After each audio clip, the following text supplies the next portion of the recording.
Assalamualaikum warahmatullahi wabarakatuh. Halo teman-teman, halo YouTube. Aku datang kembali setelah sekian lama hilang dari peradaban YouTube. Nah, di video kali ini aku tidak akan bertele-tele atau berlama-lama. Aku akan langsung saja ke intinya. Ini adalah video yang paling banyak di request oleh teman-teman melalui DM ke Instagram aku. Apakah itu? Yaitu gimana sih cara menata dokumen-dokumen sebelum dikirim ke embassy untuk yang jalur embassy dan dikirim ke universitas untuk yang jalur universitas. Lalu apakah ini merupakan sesuatu yang penting dan sangat dipertimbangkan oleh pihak penyeleksi? Kalau menurut saya ini akan membantu kalian membangun branding kalian agar terlihat sebagai kandidat yang baik dan terstruktur. Artinya kalian mentaati apa yang ada di guideline. Nah, urutan dokumen itu kan harus disesuaikan dengan apa yang ada di guideline.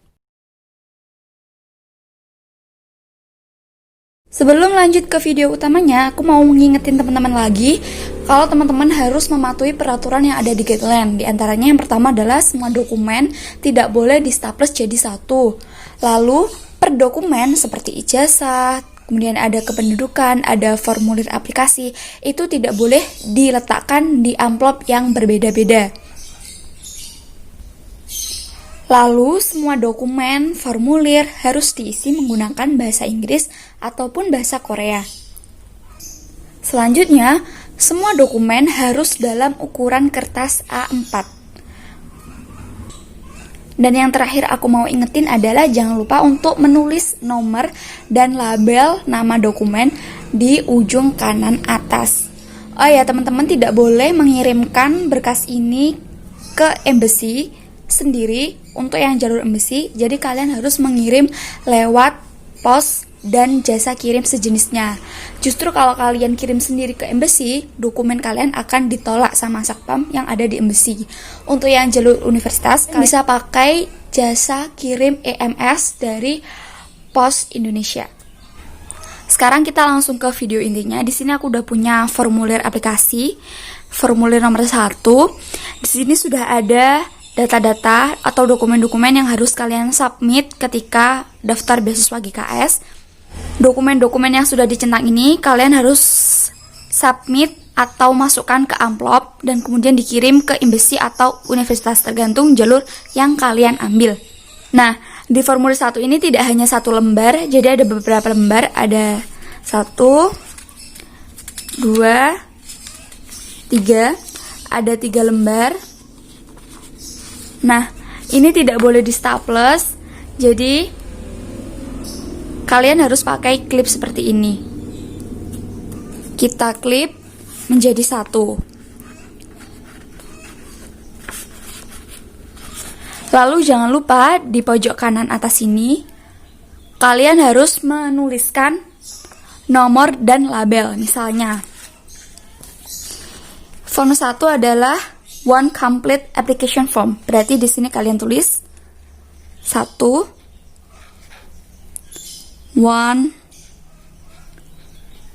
complete application form. Jangan disingkat ya, ini hanya contoh. Jangan disingkat, tulis yang lengkap. Ini hanya contoh, jadi aku singkat. Nah, kalian juga bisa pakai kertas, kemudian kalian print, kalian potong persegi panjang, terus kalian tempel di sini. Itu jauh lebih rapi daripada ditulis. Tetapi biasanya orang itu bisa baca karakter kita kalau kita pakai tulisan tangan. Jadi pilih tulisan tangan atau di print itu terserah kalian. Nah, di sini kita punya one complete application form. Udah dijadiin satu, udah diklip jadi satu.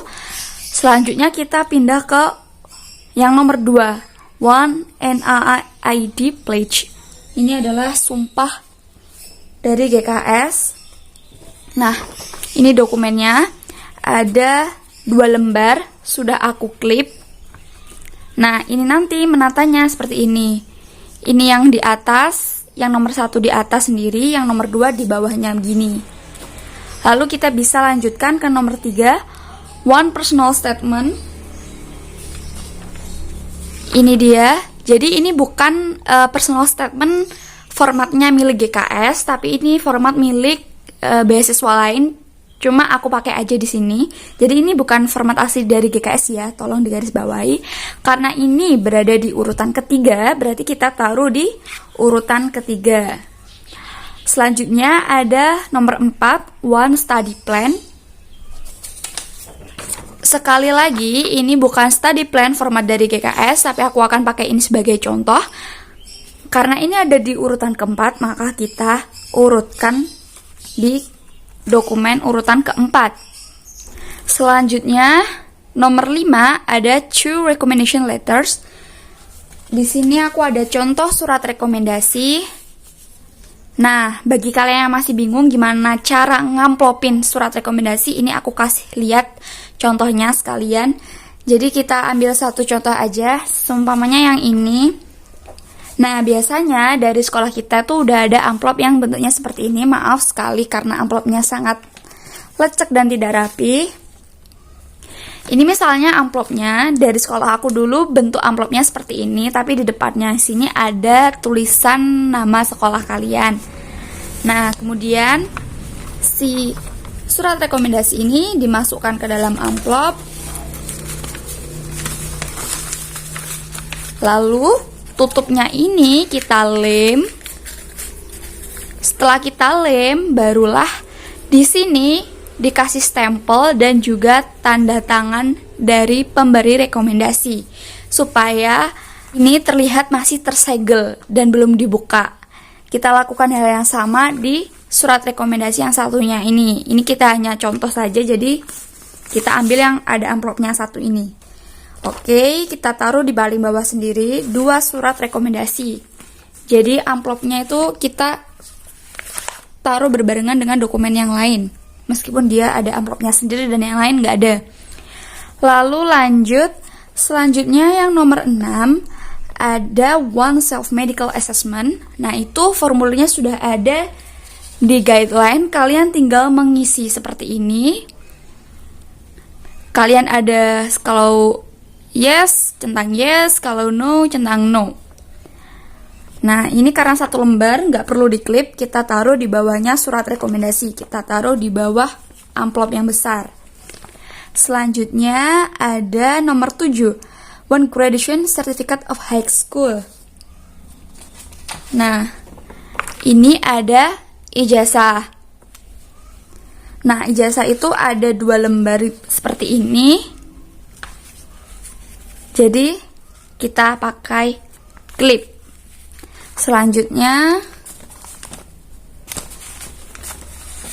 kita taruh di bagian bawah sendiri. Nomor 8 ada One High School Grade Transcript. Nah, ini bentuknya. Jangan lupa di bagian transkrip itu kalian harus mencantumkan peringkat kalian dan juga range nilai kalian. Seperti 75 itu masuk A, B, atau C. Nah, itu biasanya kan ada range di bawah rapot. Kalian buat transkrip kalian itu selengkap-lengkapnya supaya kalian hemat di biaya penerjemahannya.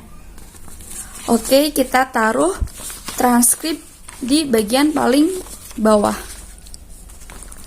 Nah, setelah transkrip ada nomor 9, sertifikat kependudukan dari applicant dan parents.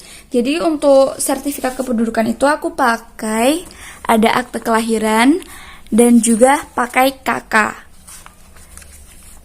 Keduanya aku klip jadi satu. Jadi ini maksudnya adalah berkas dokumen aplikasi nomor 9. Kita taruh di bawah sendiri. Lalu selanjutnya ada nomor 10, awards itu optional. Jadi aku kasih contoh, ini adalah sertifikat keorganisasian. Nah, ini sertifikatnya. Dan ini sudah aku terjemahkan. Jadi banyak yang tanya kalau sertifikat itu diterjemahkan atau tidak. Ada yang bilang tidak usah diterjemahkan, ada yang bilang harus diterjemahkan. Tapi logikanya begini, kalau misalnya tidak diterjemahkan, apakah mereka yang menyeleksi dokumen kalian paham dan mengerti apakah maksud dari sertifikat tersebut apabila menggunakan bahasa Indonesia? Coba dipikir saja. Nah, ini aku dulu translate ke Pak Anang. Jadi untuk translator tuh dari Swan Translator tuh ada capnya kayak gini. Jadi buat kalian yang tanya ijazah atau transkrip yang di Swan Translator itu apakah masih perlu legalisir ke sekolah? Jawabannya nggak usah, karena ini kan udah ada cap dari Swan Translator yang menyatakan bahwa dokumen itu asli atau original. Jadi nggak perlu minta cap ke sekolah lagi. Nah, untuk sertifikat atau awards ini kita taruh di paling bawah urutan ke 10. Selanjutnya yang nomor 11 ini ada sertifikat kemampuan bahasa Korea atau bahasa Inggris. Di guideline tertulis opsional, karena aku dulu nggak punya, aku jadi tidak mencantumkan sertifikat bahasa baik Korea maupun Inggris. Nah, setelah semua dokumen jadi satu, kita cek lagi urutannya. Yang pertama ada One Complete Application Form. Ini ada form 1, udah diklip. Ukuran A4, jangan lupa di atasnya sini ditulis nomor dan label nama dokumen tersebut. Yang kedua ada One Need Pledge. Kok need sih? NIIED. Oke, yang form 2 udah benar. Yang ketiga ada One Personal Statement. Oke, kita anggap ini adalah personal statement dari GKS. Selanjutnya ada One Study Plan. Nah, ini kita anggap study plan, tapi ini bukan format dari guideline GKS ya, ini hanya contoh. Selanjutnya ada Two Recommendation Letters. Nah, ini adalah contoh dari surat rekomendasi. Ini harusnya 2 amplop, tapi kita pakai 1 aja untuk contoh. Lalu ada yang nomor 6, One Self Medical Assessment. Kita tinggal isi aja. Formatnya sudah ada di guideline, sudah benar urutannya. Selanjutnya ada One Graduation Certificate of High School. Ini dia, sudah benar urutannya. Selanjutnya ada One High School Grade Transcript. Ini dia, sudah benar urutannya. Selanjutnya ada One Certificate of Citizenship. Oke, ini kita pakai akta kelahiran dan KK, sudah benar urutannya. Dan yang terakhir, yang optional adalah awards. Ini terakhir.